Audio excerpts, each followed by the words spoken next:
দ্বিতীয়তে আমি লখিমপুৰত দেখিছো বা লক্ষীপুৰত দেখিছো যে এইবিলাক ঘটনা য'ত হৈছে তাৰ কাষত যিখিনি মানুহ আছে তেওঁলোকে হয় ট্ৰাইবেল বেল্ট এণ্ড ব্লকত আছে নহলে ভিজিআৰ পিজিআৰত আছে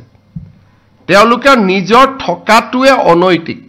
তেওঁলোকে আইনমতে ভিজিআৰ পিজিআৰৰ মাটি দখল কৰি থাকিব নোৱাৰে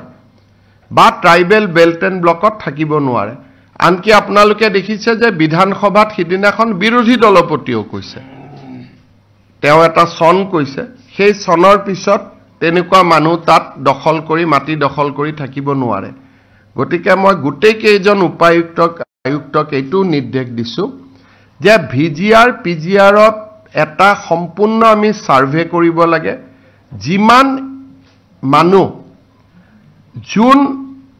তিনিটা প্ৰজন্ম অসমত নাই যোনে আইনমতে অসমীয়া মানুহ যোনে আইনমতে মাটিৰ বসুন্ধৰা মতে মাটি পাব যোগ্য তেওঁলোকক বাদ দি যিসকলে ভিজিআৰ পিজিআৰত বহি আছে আৰু যোন আমাৰ থলুৱা অসমীয়া মানুহ নহয় খিলঞ্জীয়া জনজাতি মানুহ নহয় খিলঞ্জীয়া ওবিসি নহয় এসটি নহয় শিডুল কাষ্ট নহয় বা আমাৰ থলুৱা অসমীয়া নহয় তিনিটা প্ৰজন্মৰ মই গুটে অসমৰ ভিজিআৰ পিজিআৰ আৰু ট্ৰাইবেল বেল্ট এণ্ড ব্লকত বিশেষকৈ সেনসিটিভ জাগাত সংবেদনশীল জাগাত বহি থকা মানুহখিনিৰ এটা তালিকা বনাব কৈছো পিছত আমি আইনৰ সহায় লৈ আমি যি ধৰণে আইনী ব্যৱস্থা ল'ব লাগে আমি ল'ব পাৰিম